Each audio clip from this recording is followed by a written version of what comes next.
ఆదికాండము 20వ అధ్యాయము.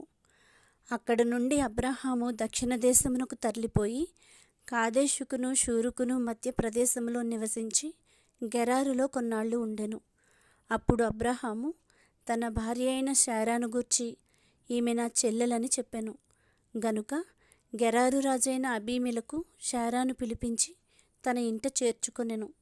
అయినను రాత్రివేళ దేవుడు స్వప్నమందు అబీమెలెకు నొద్దకు వచ్చి, నీవు నీ ఇంట చేర్చుకునిన స్త్రీ ఒక పురుషునికి భార్య గనుక ఆమె నిమిత్తము నీవు చచ్చినవాడవు సుమా అని చెప్పెను. అయితే అబీమెలెకు ఆమెతో పోలేదు గనుక అతడు, ప్రభువా, ఇట్టి నీతిగల జనమును హతము చేయుదువా? ఈమె నా చెల్లెలని అతడు నాతో చెప్పలేదా? మరియు ఆమె కూడా అతడు నా అన్న అనెను. నేను చేతులతో ఏ దోషము చేయక యథార్థ హృదయముతో ఈ పని చేసితినెను. అందుకు దేవుడు, అవును, యథార్థ హృదయముతో దీని చేసితివని నేను ఎరుగుదును.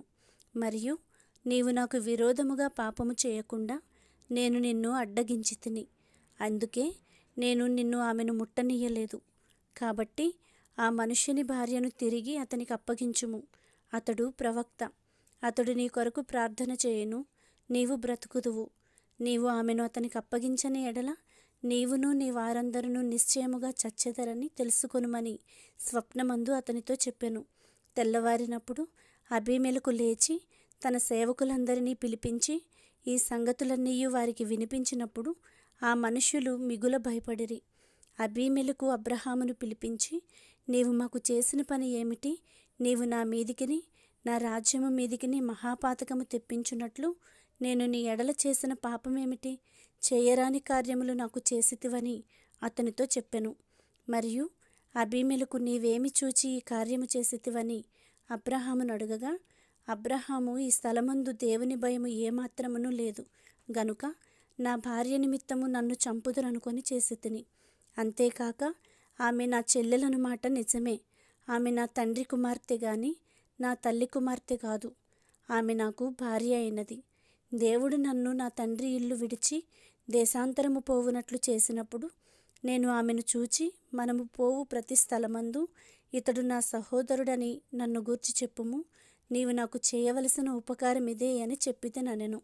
అబీమెలెకు గొర్రెలను గొడ్లను దాసదాసీజనులను రప్పించి అబ్రాహాముకిచ్చి అతని భార్య అయిన శారాను అతనికి తిరిగి అప్పగించెను. అప్పుడు అబీమెలెకు, ఇదిగో నా దేశము నీ ఎదుటనున్నది, నీకిష్టమైన స్థలమందు కాపురముండుమనెను. మరియు అతడు శారాతో, ఇదిగో నీ అన్నకు నేను 1000 రూపాయలు ఇచ్చియున్నాను. ఇది నీ యొద్దనున్న వారందరి దృష్టికి ప్రాయశ్చిత్తముగా నుండుటకై ఇది నీ పక్షముగా ఇచ్చియున్నాను. ఈ విషయం అంతటిలో నీకు న్యాయము తీరిపోయినదనెను.